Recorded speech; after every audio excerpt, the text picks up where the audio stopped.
अगर आप भी चाहते हैं नए वीडियो एवं नए ऑडियो देखने एवं सुनने के लिए तो हमारे गोल्ड स्टूडियो चैनल को सब्सक्राइब जरूर करें एवं बेल आइकन दबाना ना भूलें।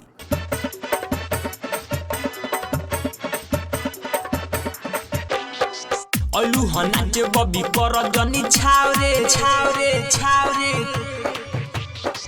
यहाँ के लइका बिगाड़ दी तोर भावरे भावरे भावरे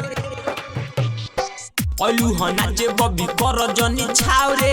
यहाँ के लइका बिगाड़ दी तोर भावरे हजिला मोतिहारी फरले पफारी हजिला मोतिहारी फरले पफारी पर पारी सबके हुकोड़ी गाँव हवे बाणवा बोबी आई एक छोड़ी बोबी आई एक छोड़ी गाँव हवे बाणवा बोबी आई एक छोड़ी आई एक छोड़ी नाचे बबी कर जनी छावरे छावरे छावरे छावरे यहाँ के लइका बिगाड़ दी तोर भावरे भावरे भावरे भावरे नाचे बबी कर जनी छावरे यहाँ के लइका बिगाड़ दी तोर भावरे हजिला मोतिहारी फरले पफारी हजिला मोतिहारी फरले पफारी पर पारी सबके हुकोड़ी गाँव हवे बाणवा बोबी आई एक छोड़ी आए हाय गाँव हवे बाणवा बोबी आई एक छोड़ी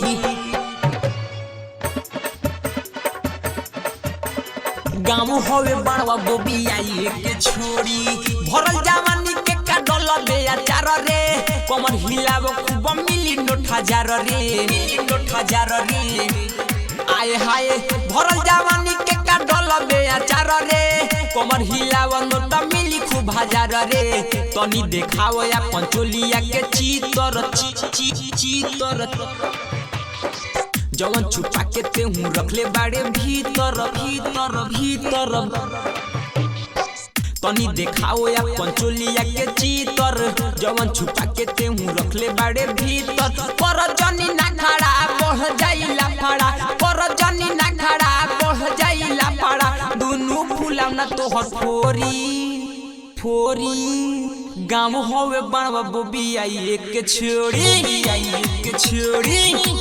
सुना ना गाँव हवे बाणवा बोबी आई एक छोड़ी गाँव हवे बाणवा बोबी आई एक छोड़ी गाँव हवे बाणवा बोबी आई एक छोड़ी इंद्रजीत इंडियन के हवे बबी गाँव रे बाड़ू गरमाइल सब उतार दिहिताव रे सुना ना इंद्रजीत इंडियन के हवे बबी गाँव रे बाड़ू गरमाइल सब उतार दिहिताव रे हंसम हापी तोरा काटी दुनु गाल रे ढेर से देख तो बाटे तोरा चाल रे चंदन जितेंद्र तोरा काटी दुनु गाल रे ढेर से देख तो बाटे तोरा चाल रे अशोक वकील तुरी तोहर सील अशोक वकील तुरी तोहर सील तोर कोना तोहरा के छोड़ी गाँव हवे बाणवा बोबी आई एक छोड़ी आए हाय गाँव हवे बाणवा बोबी आई एक छोड़ी बोबी आई एक छोड़ी।